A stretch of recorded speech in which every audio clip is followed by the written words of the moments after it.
guys, hello, welcome back to our channel. I am Priya. Me Ayushi, together we प्रियाशी। तो जी हम लोग फिर से आ गए हैं आप लोगों के लिए एक धुआंधार स्टोरी के साथ। एंड आज की जो कहानी है ना, वो आप लोगों को 2 in 1 का मजा देने वाली है। अब पूछो कैसे?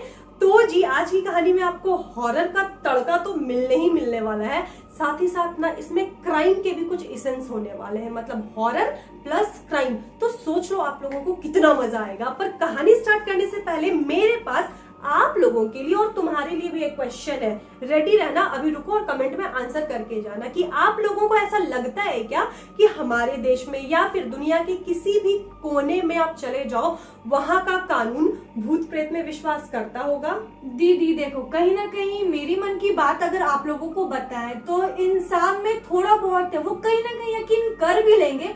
पर हमारा कानून, चाहे वो इंडिया का ले लो या फिर किसी भी देश का, वो इन सब चीजों पे कभी भी भरोसा नहीं कर सकता। क्या बात कर रही हो? लेकिन अगर कानून अपने आंख से भूत को देख ले तब तो वो चाह के भी डिनाई नहीं कर सकता। तो आज की स्टोरी कुछ ऐसी ही होने वाली है। इससे पहले हमने हमारे चैनल पे एक और स्टोरी सुनाई है जिसका लिंक आपको डिस्क्रिप्शन बॉक्स में मिल जाएगा, बेगुन कोडार के बारे में, मतलब कि भूतिया रेलवे स्टेशन। इंडियन हिस्ट्री में ऐसा पहली बार हुआ था ना कि कानून में किसी रेलवे स्टेशन को बंद किया गया था, बस इसीलिए कि वो भूतिया है। उसका कोई ऐसा ठोस प्रूफ नहीं था, बस लोगों के कहने के कारण, लोगों के खौफ के कारण। लेकिन आज जो स्टोरी हम लोग सुनाएंगे ना, उसमें तो कानून ने बकायदा अपने आंखों से ना सब कुछ देखा है और उसके बाद एक केस भी बनाया है उसके ऊपर। और वो जो केस है ना, वो भूतिया केस के नाम पे दर्ज है। और ये जो घटना है, ये सच्ची घटना है, 100% सच्ची घटना है। और ये दुनिया की वन ऑफ द मोस्ट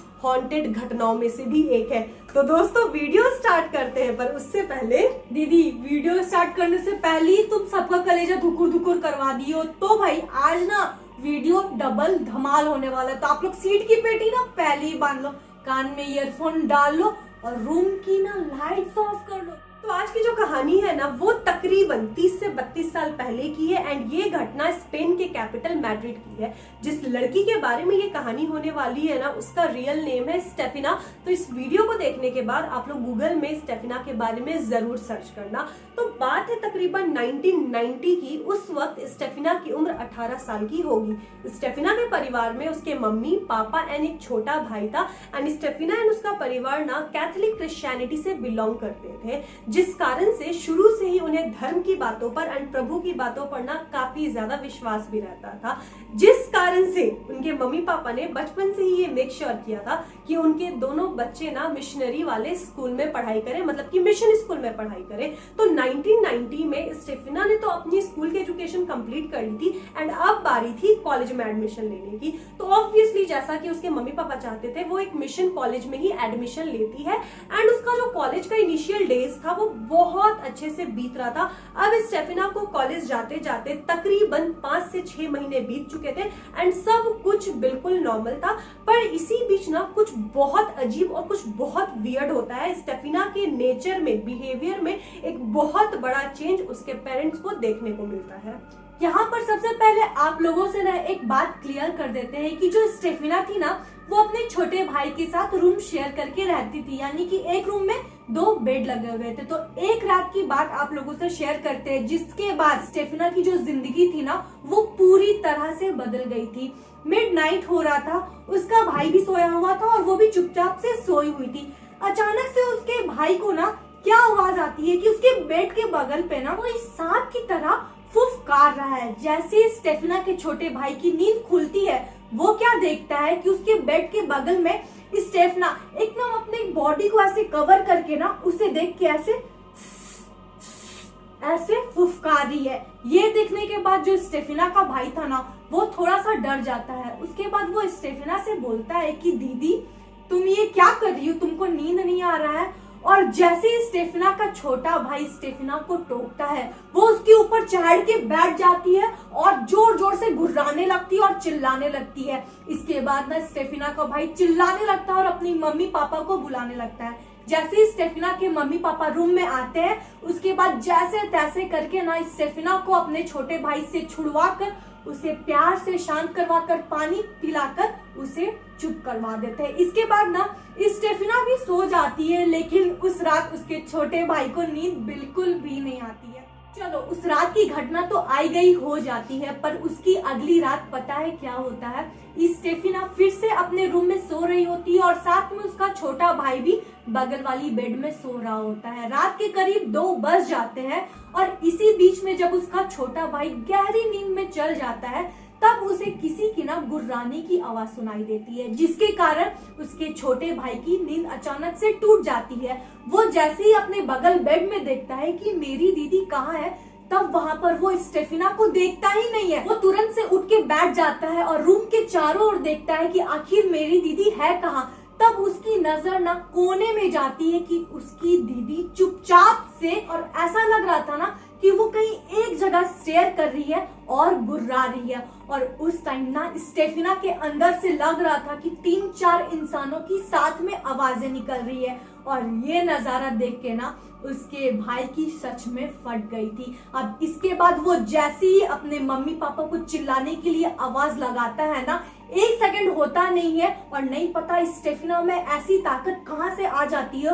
वो तुरंत से अपने छोटे भाई के ऊपर चढ़ जाती है और उसका गला दबाने लगती है। पर इसी जोर जबरदस्ती में जल्दी से उसके कमरे में उसके मम्मी पापा आ जाते हैं और स्टेफिना को जैसे तैसे छुड़ाकर उसे फिर से अपने कमरे में ले जाके अच्छे से पानी पिलाते हैं। और यहाँ पर तो स्टेफिना को वो लोग मारते भी है, क्योंकि ऐसा फील हो रहा था ना कि स्टेफिना अपने होश में नहीं है, क्योंकि ना तो वो अपने छोटे भाई को पहचान रही थी और ना ही अपने मम्मी पापा को पहचान रही थी। अगली सुबह होती है, उसकी मम्मी उसे प्यार से बुलाकर पूछती है कि बेटा, पिछली 2 रातों से तुम्हारे साथ आखिर जो कुछ भी हो रहा है, प्लीज हमें बताओ, तुम ठीक तो हो ना?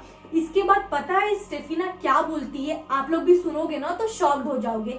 स्टेफिना बोलती है कि मम्मी क्या हो रहा है मेरे साथ तो सब चीज नॉर्मल हो रहा है, हम तो सो रहे हैं। इसके बाद ना स्टेफिना की मम्मी फिर से उससे ना जोर जबरदस्ती पूछती है कि बेटा, कुछ भी ऐसी चीज जो कि तुम्हारे साथ वियर्ड हो रही होगी या फिर कोई ऐसी चीज जो तुम्हें परेशान कर रही होगी, और ऐसी अगर कोई चीज है ना तो तुम मेरे साथ शेयर कर सकती हो। इसके बाद ना स्टेफिना भी थोड़ा सा अपना दिमाग में जोर लगाती है। उसके बाद बोलती है कि पता नहीं मम्मी, जैसे ही हम अपने रूम में सोने जाते हैं ना, जैसे ही 12-1 बज जाता है, इसी बीच में ना मेरे रूम में ना एक ब्लैक शैडो दिखाई देता है और ऐसा लगता है ना कि वो जैसे मेरे बॉडी में घुसा, और उसके बाद ना मुझे कुछ भी याद नहीं रहता है। ये चीज सुनने के बाद ना स्टेफिना की मम्मी बहुत ज्यादा घबरा जाती है। इसके बाद वो स्टेफिना को लेके तुरंत चर्च में जाती है और फादर से कंसल्ट करती है। पर जैसे ही फादर स्टेफिना को देखते हैं ना, वो देखने के साथ बोलते हैं आपकी बच्ची तो पूरी तरह से नॉर्मल है, इसे कुछ भी नहीं हुआ। यहाँ पर ना फादर की बात उसकी मम्मी को थोड़ा सा हजम नहीं होता है, लेकिन फिर भी वो स्टेफिना को लेके वापस घर आ जाती है। पर इस बारे में ना वो स्टेफिना के पापा से भी सलाह करती है। पर यहाँ पर स्टेफिना के जो पापा रहते हैं ना, वो उसकी मम्मी को बोलते हैं एक काम करो, तुम बच्ची को एक बार साइकियाट्रिस्ट को दिखा लो, क्योंकि बच्ची अभी टीन एज में है, शायद इसके साथ जो भी हो रहा होगा ना वो हम लोग के साथ शेयर नहीं कर रही होगी। इसके बाद वो अपने पति की बात मानकर अपनी बच्ची को डॉक्टर के पास ले जाती है, पर वहां पर भी सारी रिपोर्ट्स नॉर्मल आती है, स्टेफिना को कुछ नहीं होता।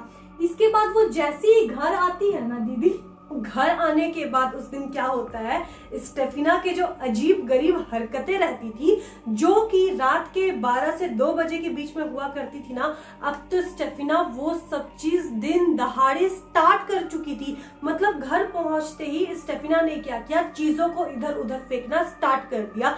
डर के मारे स्टेफिना का वो छोटा सा भाई ना कमरे के अंदर छुप गया और वो स्टेफिना के साथ अब रहना भी नहीं चाहता था और उसके साथ सोना भी नहीं चाहता था। शाम तक स्टेफिना को घर में ही बांध करके रखा गया, क्योंकि अगर उसे रस्सी से खोला जाता ना तो वो फिर से बहुत ही ज्यादा वायलेंट हो जाती। जब रात होती है और उसके भाई ने मना कर दिया कि मुझे दीदी के साथ नहीं सोना, तो उसके मम्मी पापा ने क्या डिसाइड किया कि घर में जो दूसरा कमरा है ना वो स्टेफिना को दे दे। जब स्टेफिना ठीक हो जाएगी फिर से अपने भाई के साथ कमरा शेयर करेगी। रात भर स्टेफिना को ना उसी दूसरे कमरे में रखा गया, लेकिन उस रात पता है क्या होता है, स्टेफिना ने रात भर उस कमरे में जो आतंक मचाया है कि क्या बताएं। रात भर ना उस कमरे से गुर्राने की आवाज आई है, चीजों चीजों को तोड़ने की आवाज आई है। साथ ही साथ स्टेफिना ना अपने नाखूनों से उसका जो कमरा था ना, जिसका टेक्सचर वुडन का था, लकड़ी का था, दीवारों को ऐसे खरोचती थी और डर के मारे ना कोई स्टेफिना के रूम में भी नहीं जा रहा था, क्योंकि स्टेफिना किसी के कंट्रोल में नहीं थी।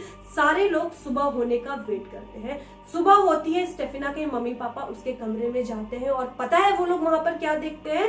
स्टेफिना बेसुध बेहोश जमीन पर पड़ी हुई है एंड पूरा कमरा उथल पुथल है। बेडशीट्स फेंके हुए हैं, गद्दे फेंके हुए हैं, साथ ही साथ मतलब आधा दीवार ना नाखून के खरोंचों से ऐसे खरोचा गया है। ये सब चीज देख करके ना स्टेफिना के मम्मी पापा बहुत ज्यादा घबरा जाते हैं। वो लोग घर में ही चर्च से फादर को बुलाते हैं। फादर आते हैं, लेकिन स्टिल फादर यही बोलते हैं कि जरूर इसको मानसिक बीमारी है, क्योंकि इसके बॉडी में हमें कोई भी नेगेटिव एनर्जी नहीं दिख रही है। इसके बाद हड़बड़ी में स्टेफिना को उठाया जाता है, उठा करके उसे हॉस्पिटल में एडमिट कर दिया जाता है एंड वहीं पर स्टेफिना को 3-4 दिनों तक रखा भी जाता है। हॉस्पिटल जाने के बाद ना स्टेफिना की हालत में काफी ज्यादा सुधार आ गई थी। अब वो सब हरकतें नहीं करती थी जो कि वो घर पर रह करके किया करती थी। तो एक दिन की बात है, अप्रॉक्स 1991 का टाइम आ गया था एंड ये बात है 1991 अगस्त की, दोपहर का टाइम था। स्टेफिना के मम्मी पापा स्टेफिना के लिए लंच ले जाते हैं हॉस्पिटल में एंड लंच करवाने के बाद दोनों लोग अपने घर लौट जाते हैं। आधे से 1 घंटे के अंदर अंदर आपको पता है हॉस्पिटल से फोन आता है एंड पता चलता है कि स्टेफिना अब हमारे बीच इस दुनिया में नहीं रही, उसकी मौत हो चुकी है। ये सब चीज सुनने के बाद ना उसके मम्मी पापा को विश्वास ही नहीं होता है कि आखिर ये कैसा हो सकता है। अभी तो हम लोग हॉस्पिटल से आए हैं, अभी स्टेफिना बिल्कुल ठीक थी, अच्छे से बोल रही थी, अच्छे से चल फिर रही थी, अच्छे से खा रही थी, फिर अचानक ऐसा क्या हुआ। अब सब लोग ना पोस्टमार्टम की रिपोर्ट का वेट करते हैं। जब पोस्टमार्टम की रिपोर्ट आती है उसमें पता है आपको क्या लिखा रहता है कि स्टेफिना की मौत हार्ट अटैक से आती है। उसके बाद क्या किया जाता है, स्टेफिना की डेड बॉडी को हॉस्पिटल से कलेक्ट किया जाता है। कलेक्ट करने के बाद जितने भी रिचुअल्स किए जाते हैं वो सब कुछ हो जाते हैं। स्टेफिना के मम्मी पापा के लिए ये जो समय था ना बहुत ही ज्यादा खराब था, क्योंकि स्टेफिना उनकी इकलौती बड़ी बेटी थी। बेटी तो चली गई, लेकिन स्टेफिना के मम्मी पापा ने ना उसकी एक एक याद सहेज करके रखी हुई थी। चाहे वो स्टेफिना के सारे कपड़े हो बचपन से लेकर के अभी तक, चाहे स्टेफिना के खिलौने हो।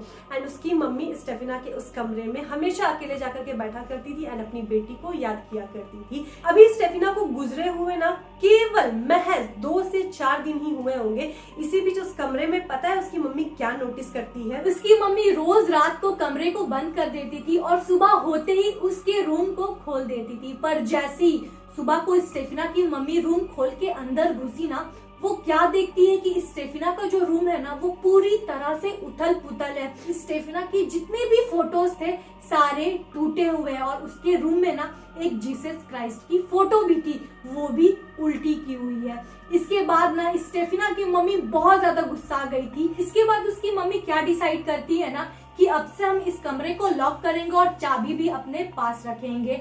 पर जैसी अगली सुबह होती है उसकी मम्मी क्या देखती है ना कि स्टेफिना के कमरे का दरवाजे में जो उन्होंने ताला लगाया था वो टूटा हुआ है। इसके बाद जैसे ही उसकी मम्मी रूम खोलती है चेक करने के लिए, वैसे एक ठंडी जोरदार हवा का जो झोंका होता है ना उनके मुंह को ऐसे छू के निकलता है और उस कमरे में घुसने के साथ ही उसकी मम्मी को ऐसा फील होता है ना कि इस कमरे में बहुत ज्यादा ठंड है।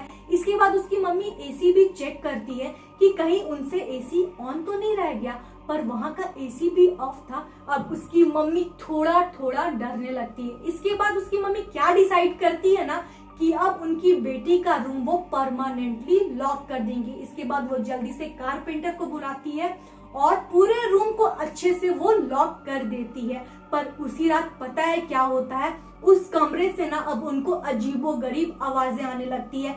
ऐसा लगता है ना कि कोई गुर्रा रहा है और उस गेट को पीट रहा है और बोल रहा है कि खोलो खोलो, जैसे कि उस कमरे में किसी को कैद कर दिया गया है। और साथ ही साथ आपको पता है क्या, रात में तो उन लोगों ने इन सब चीजों को इग्नोर किया।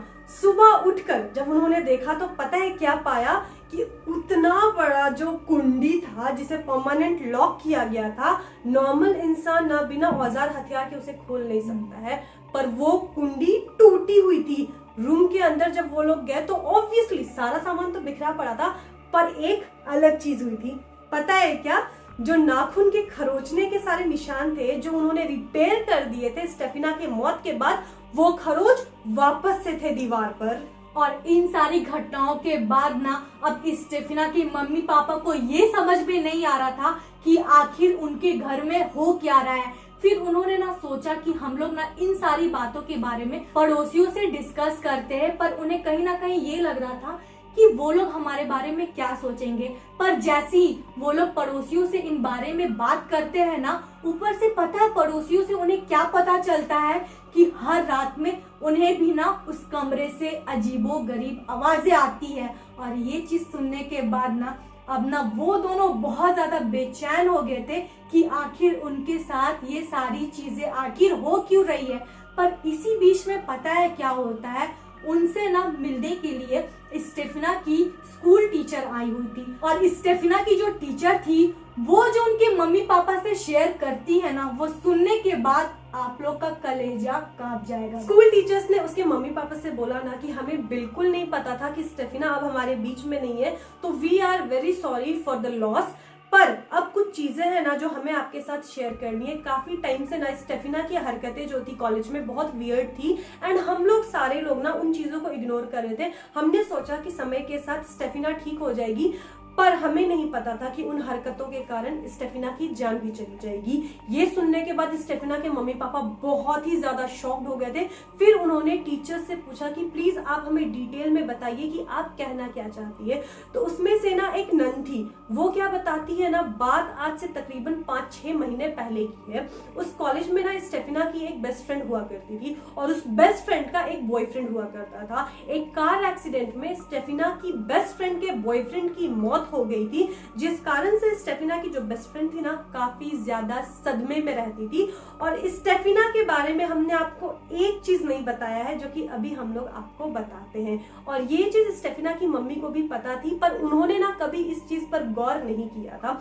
स्टेफिना को भगवान पे तो भरोसा था ही था, स्टेफिना को शैतान पर भी बहुत भरोसा था, जिस कारण से स्टेफिना हमेशा टोने टोटके तंत्र मंत्र वाली विद्याओं से रिलेटेड जो बुक्स रहती थी ना उसको पढ़ा करती थी। एंड ऐसी बहुत सारी किताबें स्टेफिना की मौत के बाद ना उसकी मम्मी को स्टेफिना के रूम में भी मिली थी। जब नन ने ये सारी बातें स्टेफिना की मम्मी को बताई ना, तब स्टेफिना की मम्मी को आइडिया आया कि अरे हाँ, स्टेफिना के रूम से उन्हें ऐसी किताबें मिली थी। फिर आगे टीचर्स ने बताया कि एक बार की बात है, क्लास खत्म होने के बाद ना वो जो नन थी वो क्लासरूम से निकल करके स्टाफ रूम की ओर बढ़ रही थी। तब तक उन्होंने कॉरिडोर से क्या देखा ना कि गर्ल्स वॉशरूम में स्टेफिना और उनकी 4 दोस्त थी और उसमें से एक लड़की स्टेफिना की बेस्ट फ्रेंड थी और उनके पास ना एक लकड़ी का बोर्ड था। आई थिंक वो औजा बोर्ड की बात कर रही थी और उनके पास एक कांच का ग्लास भी था और वो लोग ना उस लकड़ी के बोर्ड से और कांच के ग्लास से कुछ गेम खेलने की कोशिश कर रही थी और लाइन लाइन से एक एक लड़कियां ना उस बोर्ड पर उंगली भी रख रही थी। जब नन ने ये सब चीजें देखी तो उन्हें डाउट हुआ और वो जाती है बाथरूम में उन लड़कियों के पास और जा करके उन्हें डांटती है और उन्हें बोलती है कि ये सब तुम लोग क्या कर रही हो, जाओ भागो क्लासरूम में, क्लास छोड़ के तुम्हें यही सब करना है। और उन्होंने उस बोर्ड को उठाया और तोड़ दिया। जब उन्होंने वो बोर्ड तोड़ा ना, उसके बाद वो क्या नोटिस करती है कि वो ग्लास खुद से, कांच का ग्लास हवा में उड़ने लगा। उसके बाद बहुत तेज हवा आता है और सब लोग एक जगह सिमट जाते हैं। इसी बीच धुएं की कोई आकृति बनती है, कुछ आकार बनता है जो कि आंधी की तरह आता है और स्टेफिना के नाक के अंदर घुस जाता है एंड फिर सब कुछ नॉर्मल हो जाता है, हवा चलनी भी बंद हो जाती है। इन चीजों को विश्वास कर पाना मुश्किल है, पर ये सारी चीजें हुई थी। उसके बाद नन बहुत ज्यादा डर जाती हैं, पर वो डर को ना बच्चों के सामने नहीं शो करती हैं और सबको उनके क्लासरूम में भेज देती है। फिर स्टेफिना की मम्मी ने पूछा कि एग्जैक्टली आप बताइए प्लीज कि ये सारी चीजें कितने दिन पहले हुई थी। तब नन ने बताया ना कि ये सारी चीजें तकरीबन 3 से 4 महीने पहले की बात है और स्टेफिना की हालत भी 3 से 4 महीने पहले ही खराब होनी स्टार्ट हुई थी। उसने वियर्ड एक्टिविटी शुरू कर दिए थे।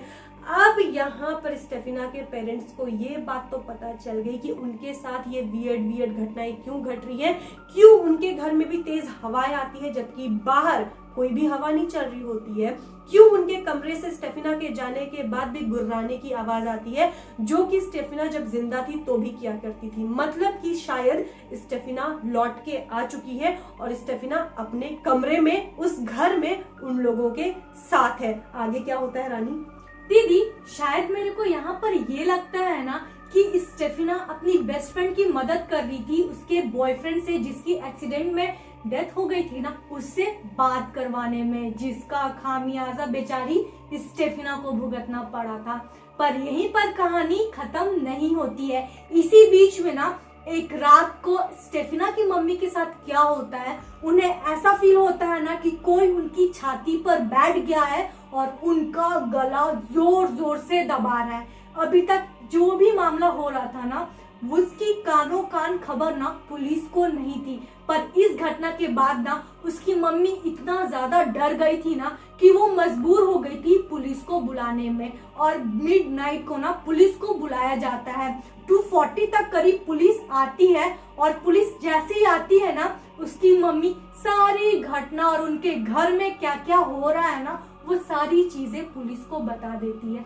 पहले तो पुलिस भरोसा नहीं करती है और ऊपर से डांट भी लगाती है कि क्या मैम, आप लोग ना बीच रात में हम लोग को ड्यूटी के लिए बुला दिए हो। लेकिन इसके बाद ना उसकी मम्मी बोलती है कि सर एक बार आप उस रूम में चलो और खुद से देखो कि क्या क्या चीजें हो रही है, तब आपको आपके आंखों पर भरोसा होगा। पर जैसे ही ना उस रूम को खोला जाता है और पुलिस उस रूम में घुसती है ना, वैसे ही सारे रूम के जितने भी फोटो फ्रेम्स थे ना, वो इतनी जोर से हवा आती है कि वो हिलने लगते हैं। उनको उस रूम में इतनी ठंड लगती है ना कि वो लोग 2 मिनट के बाद उस रूम से बाहर भाग आते। कहीं ना उनको भी ना डर लग रहा था, पर वो लोग किसी से बोल नहीं रहे थे। इसके बाद वो लोग बोलते हैं कि ठीक है, आप डिटेल में हम लोगों को बताओ कि आप लोगों के साथ आखिर रात में क्या हो रहा है। पर इसी बीच में ना उस कमरे से ना बहुत ही अजीबोगरीब आवाजें आने लगती है। और ये आवाजें सुन के जैसे ही सारे पुलिस वाले ना उस कमरे में जाते हैं, वो क्या देखते हैं ना कि स्टेफिना का एक जो फोटो था वो पूरी तरह से जल चुका है। और वो जो जलने की जो खुशबू थी ना, वो स्टिल उस कमरे में थी। और ये सारे चीजें ना उनके आंखों के सामने हुई थी, इसलिए वो लोग इन चीजों को भाई डिनाई नहीं कर सकते थे। चिल्लाने की आवाज तो उन्हें आ ही रही थी, उन्हें गुर्राने की और सांप की तरह फुफकार मारने की आवाज भी आ रही थी। वो लोग क्या करते हैं, फटाफट से फोटो जला हुआ देख करके उस रूम को लॉक करते हैं। उसके बाद नीचे ड्राइंग रूम में आकर के बैठ जाते हैं। किसी की हिम्मत नहीं थी कि वो लोग फिर से स्टेफिना के रूम में जाए या अकेले जाकर के कमरे में सो जाए। इस बीच स्टेफिना के मम्मी पापा पुलिस वालों को एक और चीज बताती है कि जो कमरा पहले स्टेफिना और उसका भाई का हुआ करता था, जिसमें कि 2 बेड थे रूम के दोनों कोनों पर, अब जब भी उसका भाई अकेले उस रूम में सोता है ना, स्टेफिना की मौत के बाद आधी रात में, मतलब कि 12 बजे से लेकर के रात के 2 बजे के बीच में क्या होता है ना, उसका भाई नींद में ही फुटबॉल की तरह एक बेड से दूसरे बेड पर, दूसरे बेड से पहले बेड पर, इस टाइप से ऑस्किलेट करते रहता है, मतलब कि इधर उधर पेंडुलम की तरह मुड़ते रहता है। पुलिस वालों ने इस चीज पर भी विश्वास नहीं किया। और रात को जब सब लोग सो रहे होते हैं ना, पुलिस वाले भी स्टेफिना के भाई के साथ उसी कमरे में थे, पर जमीन पर सो रहे थे। पुलिस वालों ने आधी रात में सेम चीज नोटिस की, उसका भाई उधर से इधर, इधर से उधर, उधर से इधर हो रहा था। एंड रूम में पुलिस वालों के अलावे स्टेफिना के मम्मी पापा और उसके भाई के अलावे कोई भी नहीं था। अब तो ना चाहते हुए भी ना उन्हें इन चीजों पर विश्वास करना पड़ रहा था। उसके बाद पुलिस वालों को बोलने में भी खराब लग रहा था कि भूत है, भूत है, भूत है, अदरवाइज दूसरे लोगों का तो कानून से भरोसा ही उठ जाएगा। पर पुलिस वालों ने क्या किया ना, इस केस को यहीं पर बंद किया। स्टेफिना के परिवार वालों को बोला कि आप चर्च में बात करिए। चर्च में बात होती है, फादर वगैरह आते हैं, पर ये सब चीज ना कंट्रोल से बाहर हो चुकी होती है। चर्च के जो फादर थे घर वालों को एक ही सलाह देते हैं कि एक काम करो, ये घर बहुत ही ज्यादा शापित हो चुका है, आप लोग इस एरिया को छोड़ के दूसरे घर में शिफ्ट हो जाओ। और जल्द से जल्द स्टेफिना के परिवार वाले उस घर को छोड़ करके, स्टेफिना की सारी निशानी को छोड़ करके कहीं और शिफ्ट हो जाते हैं। एंड आज भी स्पेन में इस घटना को ना इतना डरावना माना जाता है। स्टेफिना का वो घर आज भी स्पेन के कैपिटल मैड्रिड में है, पर वो घर ना भूतिया घर के नाम से फेमस है। एंड कोई भी उस घर में 30 सालों में आज तक से नहीं रहा है। एंड जब से स्टेफिना के परिवार वालों ने वो घर छोड़ दिया है ना, वो सारे लोग सुरक्षित है। तो इसका कोई ठोस पुख्ता सबूत तो नहीं है, कंक्लूजन भी नहीं है कि आखिर क्या हो रहा होगा। पर हमें क्या लगता है ना कि स्टेफिना ने ना जरूर अपनी बेस्ट फ्रेंड के बॉयफ्रेंड से बात की होगी, और उसका जो बॉयफ्रेंड है ना उसने ही स्टेफिना की जान ली, और उसका बॉयफ्रेंड एंड स्टेफिना दोनों मिल करके मे बी उस घर में रहते हो जो दूसरों को डराते हो। तुम्हें क्या लगता है रानी? पता नहीं दीदी, क्योंकि अभी तक ना हम ऐसा पहला केस सुन रहे हैं जिसका ना पुलिस ही सॉल्यूशन निकाल पाई है, और ना ही कोई फादर, और ना ही इस पे कोई भी तंत्र मंत्र काम किया है। बाप रे, तब ना वो जो स्पिरिट होगी ना वो बहुत ही ज्यादा पावरफुल होगी। आप लोग कमेंट करके बताना कि आप क्या कंक्लूजन निकालते हो। तो दोस्तों बस यही थी आज की सच्ची स्टोरी। आप बताना आपको वीडियो कैसी लगी, और वीडियो पसंद आए तो इस वीडियो को प्लीज लाइक करना, कमेंट करना, और नए हो और हमारा फेस पहली बार देख रहे हो तो प्लीज इस चैनल को सब्सक्राइब कर देना यार। और एक टिप की बात बताए, आज की जो स्टोरी आप लोगों के साथ शेयर की है ना, उसके ऊपर एक मूवी भी बनी है वेरोनिका। तो अगर आप लोग इंटरेस्टेड हो तो आप लोग वो भी देख सकते हो। मिलते हैं अपने नेक्स्ट वीडियो में, तब तक के लिए बाय।